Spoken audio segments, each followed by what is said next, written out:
Hi everyone, my name is Alan Shark and I am the Executive Director of the Public Technology Institute, which is now part of CompTIA. If you're not familiar, PTI has been around for some 45 years as a nonprofit, and within the last 2 years we've merged with the worldwide other nonprofit, CompTIA. But today I want to talk to you a little bit about our national CGCIO and CGTL program. They're really one and the same. Where going through the program gives you the option of choosing one of two designations, being a certified government CIO or being a certified government technology leader. Kind of cool. These are more and more recognized credentials, and when you graduate, we expect you to put this after your name. I used to say business cards for those who still have business cards, or email addresses or the like.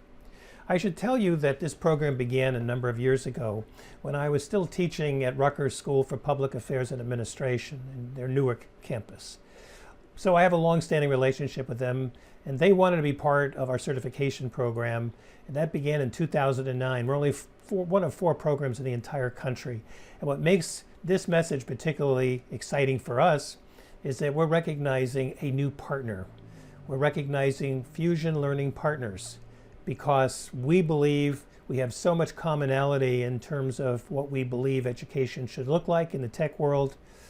And Fusion Partners has been just, has such a stellar track record, formerly GTS, which we became involved in the last symposium that they held in December. So now the new course that we're talking about will be a Fusion Learning Partners cohort with us, PTI, CompTIA, Rutgers Center for Government Services, and now Fusion Learning Partners. All those logos will be on what looks like a master's degree diploma when you graduate. So the Certified Government CIO program is really built upon the need for more leadership. There are plenty of programs, how to be a better coder, programmer, network engineer.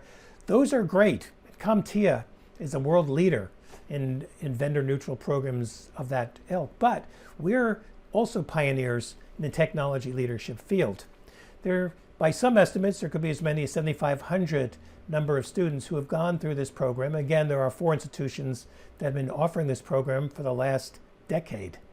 And for the first time, we're actually seeing position descriptions, this one from ICMA not that long ago, that says CGCIO preferred. So having this gives you a competitive edge over somebody who on all other aspects may be looked upon as equal. We believe knowledge is power, and that's why this program has become so popular. Many people say, well, my job is so demanding, I'm always on call, I just don't have the time for classes. Well, I have to tell you, we've designed this program to recognize the fact that you are all very busy folks. We get it. And so this program is kind of spread out over 12 months. And we make it relatively easy. We only meet once a month. And for the most part, it's only 2 hours. There are 3 full days, but they're spread apart throughout that year. And this year, as never before, we will be 100% virtual. And that may be something we'll have to offer from this point on based on the current pandemic. We're already making post-pandemic plans, but this has become so popular. And of course, you're saving thousands of dollars in travel money, as well as all the hotel costs and everything else associated with that. So PTI is in a unique position. We serve as kind of the lead of a very informal consortium that involves Rutgers Center for Government Services, which I'm part of, the University of North Carolina School of Government, Florida Institute of Government in Tallahassee, and more recently, the Carl Vinson School in Georgia. So we're the ones that coordinate and kind of keep abreast of all the different kind of things going on. We currently offer 3 designations, as I mentioned, the CGCIO, CGTL, and more recently our Certified Digital Service Professional, also in partnership with Fusion Learning Partners. So it's very cool. Now, I just have to step back and say there is a huge difference between a certificate and certification. For those of you who might have gone through a certificate program or have a college degree, certificates are fantastic, but they're one-time deals. There's no requirement to learn anything more, whatever field you chose. Certification is for professionals. This is a post-degree program, or it is a professional certification, even if you don't have a degree. And I'll get into that in a minute. But like any kind of profession, whether it be a certified public accountant, a lawyer, airline pilot, doctor, registered nurse. They're all requirements for ongoing continuing education and the need for certification. And we basically fit into that mold. You must be recertified every 3 years. And for the first time, we're now allowing vendors. And we are the only program in the United States that does that. We allow up to 5 seats in a class that will accommodate vendors. They will most likely gravitate towards the Certified in Technology Leadership designation. And that's fine. We tried this as an experiment some 3 or 4 years ago. This is a pilot. It turned to be very successful. We have so much to learn from each other, as long as someone is not in sales. So the need for certification, it keeps professionals current on trends in leadership, business, public service, and technology. It provides technology leaders the skills necessary to participate at the executive level. And it improves quality of work and relationships. And it provides all sorts of opportunities. One of the things that we hear all the time is our graduates want to keep in touch with their cohort, and we do all that we can to encourage that behavior. So the CGCIO program can't make you into a CIO, but it might make you a better leader.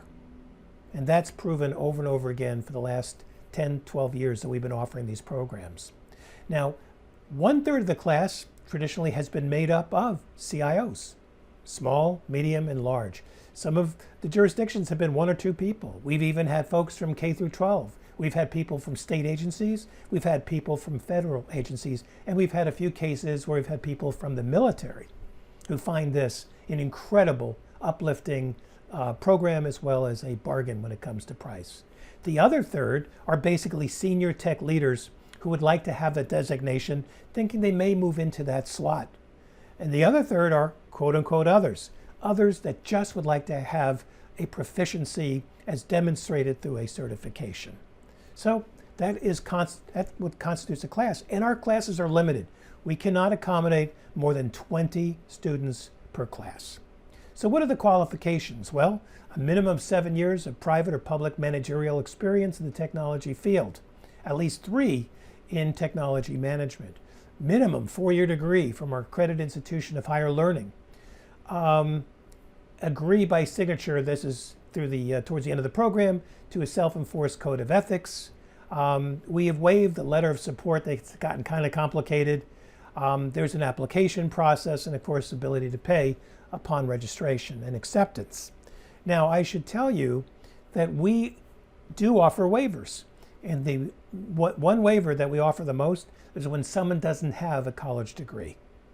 But they'll say, but I have 20 years experience or 10 years experience. And we look at that and we say, oh my gosh, experience always trumps out.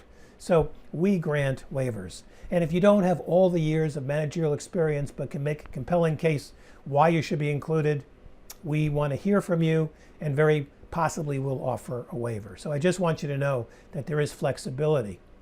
When you look at what we offer, we probably focus everything from a leadership perspective. How do we manage and how do we lead a technology enterprise? Would it be 1 or 2 people? How do we manage those above us?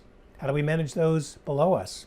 We get into governance, planning, citizen and public relations, network security operations, program and project management, human resource development, innovation, knowledge and records, ERP, ethics and social equity, communication technologies, financial management, change management, time management, and emotional intelligence. Those last 3 modules have been added in the last couple of years, so we're always changing the program. So yes, the program does have a local government focus, but we've had people from state agencies, like I said, and federal being able to get enough out of it to make it worth their while. And again, the composition, 1/3 CIOs, 1/3 other seniors, and 1/3 those who want to have that recognition. If you're not a local government person, don't let that stand in the way. So there are 3 full days of in-person classes, but now that's being offered virtually. Once-a-month sessions that typically run from 4 to 6 p.m. Self-paced online courses supplied by Skillport or Percipio, they keep changing the name. We supply the courses to you, and so you will be taking courses within a course. There are monthly homework assignments and readings, and at the end there's a written capstone project in which the last class you will actually present. So that gives you a sense of the format.